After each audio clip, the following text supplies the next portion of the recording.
नमो नारायण। जय महाकाल। जय मां बगलामुखी। सभी मेरे दर्शकों का बहुत बहुत स्वागत है। आई होप आप लोग स्वस्थ होंगे, अच्छे होंगे और आपकी आध्यात्मिक उन्नति आगे बढ़ रही होगी। आज का टॉपिक बहुत ही खास है क्योंकि इस टॉपिक में मैं आपको बताऊंगा कि सच्चे जो भक्त होते हैं, जो भगवान के प्रिय होते हैं, उनके लक्षण। देखिए, यहां पर मैंने सच्चे भक्त के 6 लक्षणों को लिया है जो सबसे इंपॉर्टेंट हैं। वैसे तो बहुत सारे लक्षण होते हैं, लेकिन यह जो 6 लक्षणों के बारे में मैं आपको बताने जा रहा हूं, जिन्हें एक तरीके से हम कह सकते हैं कि उनके गुण होते हैं, बहुत ही इंपॉर्टेंट होते हैं। और अगर इसमें से एक भी गुण आपके अंदर है तो आगे आने वाले समय में यह और भी गुण आपके अंदर विकसित हो जाएंगे। चलिए, सबसे पहले एक एक करके मैं इनको बताना चालू करता हूं। देखिए, एक कथा सुनाता हूं आपको छोटी सी, उससे आपको समझ में आ जाएगा कि सच्चे एक भक्त के क्या लक्षण होते हैं। देखिए, सबसे पहला जो नियम है, पहले वही जान लीजिए कि जो सच्चा भक्त होगा वो अपने इष्ट की या अपने प्रभु की, अपने आराध्य की कभी बुराई नहीं सुन सकेगा, कभी नहीं सुन सकेगा। वैसे तो भगवान के 33 कोटि रूप स्वरूप हैं और आप अपनी स्वेच्छा के अनुरूप जिसको भी चाहें उसको चूज कर सकते हैं, आप स्वतंत्र हैं।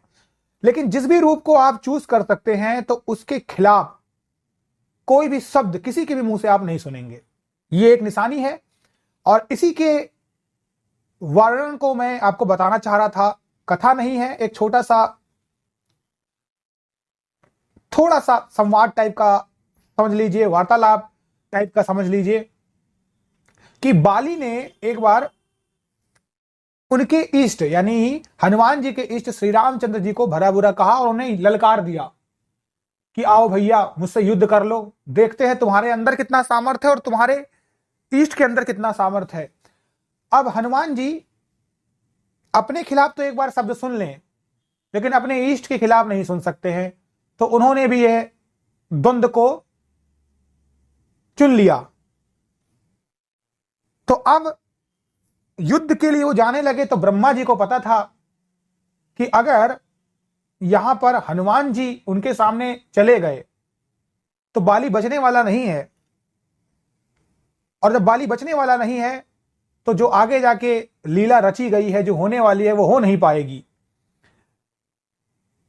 तो ब्रह्मा जी ने कहा कि आप अपने शरीर का सारा हिस्सा यहां पे रख के जाइए और कुछ ही लेके जाइए। तो हनुमान जी अपने शरीर का 10वां हिस्सा लेके गए थे और बाली से युद्ध किया था। वहां उसका घमंड भी तोड़ा था, और घमंड अपने लिए नहीं तोड़ा, अपने इष्ट के लिए तोड़ा था कि तू जिसकी शक्ति पर इतना अभिमान करता है वो मेरे इष्ट के सामने कुछ भी नहीं है, तिनका मात्र है। तो ऐसा इंसान कभी भी अपने इष्ट की बुराई नहीं सुन सकता। तो ये पहला लक्षण होता है।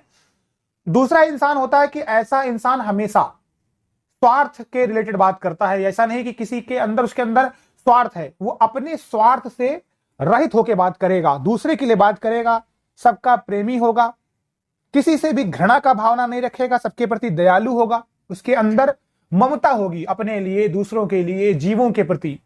उसके अंदर अहंकार नहीं होगा। हर इंसान को वो क्षमा की दृष्टि से देखेगा और कोई अपराध अगर क्षमा करने वाला होगा तो वो करेगा।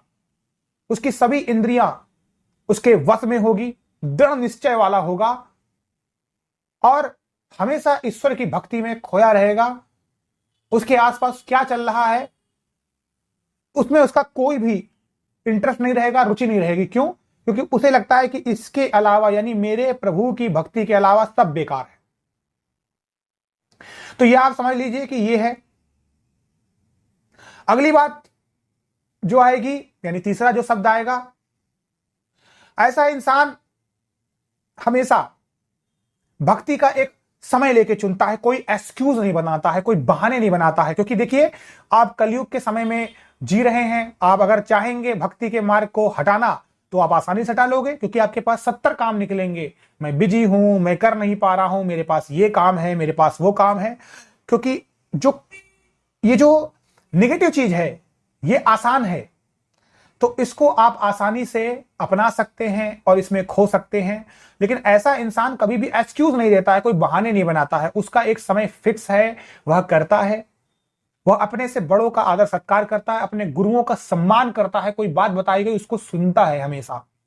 वह शास्त्रों के खिलाफ नहीं जाता है, वो धर्मों के खिलाफ नहीं जाता है, वो वेद पुराण में लिखी हुई सारी चीजों का पालन करता है। तो ये भी एक सच्ची उसकी निशानी है। तो ये तीसरा पॉइंट था। चौथा पॉइंट है कि ऐसा इंसान हमेशा बाहर से भीतर से शुद्ध होता है। शुद्ध इन द सेंस हमेशा साफ सुथरा रहेगा, नहाएगा, किसी के बारे में उटपटांग नहीं सोचेगा। देखिए, शरीर तो हमारा मैला होता है, अंदर से आत्मा भी बुरे विचारों को सोचने से मैलित हो जाती है। तो ये मलिन हो जाती है, ऐसे भी विचार उसके दिमाग में नहीं आते हैं। वह हमेशा सुख दुख से परे हो जाता है। वह जितने भी त्याग होते हैं लग्जरियस चीजों के, वो सबको त्याग देता है और वह कहता है कि बस भगवान की भक्ति पालू, मुझे माया नहीं चाहिए, मुझे हरि चाहिए।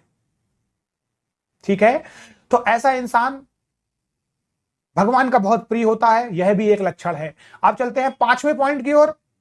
ऐसा इंसान किसी भी प्रकार का द्वेष नहीं करता है। अगर उसके घर में भी किसी की मृत्यु हो जाती है या कुछ भी हो जाता है तो वो कभी द्वेष नहीं करता है, क्योंकि उसने अपनी इंद्रियों पे विजय पा ली। उसे पता है कि यह जीवन मृत्यु का जो खेल है यह तय है, इसे कोई रोक नहीं सकता है। तो वो किसी चीज का शोक नहीं करता है। वह अपनी जिंदगी प्रेजेंट और फ्यूचर में जीता है, पास्ट में बिलीव नहीं करता है। उसके अंदर ना किसी प्रकार की कामना होती है, ना किसी भी प्रकार के शुभ और अशुभ का वो बात करता है। वो बोलता है कि मैं कर्मों के लिए पैदा हुआ हूं, कर्मों का ही त्यागी हूं और मैं अपनी भक्ति से, कर्म से ही भगवान को पाऊंगा। तो ऐसा इंसान भी भगवान को बहुत प्रिय होता है। यही एक सच्चे भक्त की निशानी है।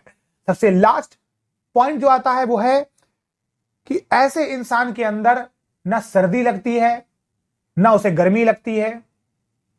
जब आप भक्ति के मार्ग में आगे बढ़ेंगे तब आप उस मंत्रों में रम जाएंगे, और जब आप रम जाते हैं तो भगवान भी आपकी हर प्रकार से रक्षा करते हैं, हर प्रकार से आपको पालते हैं, पोसते हैं।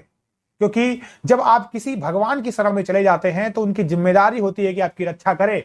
तो ऐसा इंसान सर्दी गर्मी सुख दुख के परे हो जाता है, उसे फर्क नहीं पड़ता है। ऐसे इंसान को किसी भी प्रकार का मान नहीं लगता है, किसी प्रकार का अपमान नहीं लगता है। वो शत्रुओं में भी मित्रता ढूंढता है।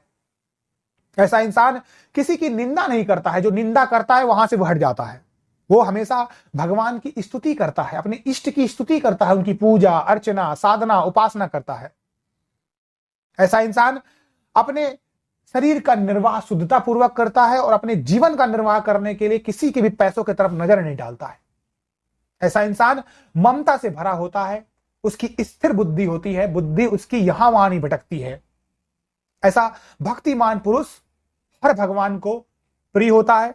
ऐसा भक्ति वाला साधक अपनी जिंदगी में सारी सफलता पाता है। ऐसा इंसान मोक्ष की प्राप्ति करता है, परमपिता परमेश्वर के श्री चरणों में अपना सर रखते हुए अपनी जिंदगी काटता है, निर्वाह करता है, और बदले में उसकी आत्मा परमात्मा में विलीन हो जाती है। तो इन सभी पॉइंट के थ्रू, यानी इन 6 लक्षणों के थ्रू आज आपने जाना कि एक सच्चे भक्त के अंदर कौन से लक्षण होते हैं। अगर आप में से भी कोई एक लक्षण आपको मिल जाता है, इनमें से कोई सा भी एक लक्षण, तो समझ लीजिए आपकी भक्ति सच्ची है, आप सही लक्षण की ओर बढ़ रहे हैं और आगे जाके आपकी सफलता पक्की है। तो इनमें से कोई भी अगर एक लक्षण आपको मिलता है तो आप अपनी साधना को बढ़ाते रहें, ऐसे ही काम करते रहें। एक समय वो आएगा जब आपके अंदर इन 6 लक्षणों से भी ज्यादा लक्षण विकसित हो जाएंगे। तो इसी के साथ मुझे इजाजत दीजिए। स्वस्थ रहिए, खुश रहिए, अपने साधना में आगे बढ़ते रहिए और किसी का भी बुरा मत करिए। नमो नारायण। जय महाकाल, जय मां बगलामुखी।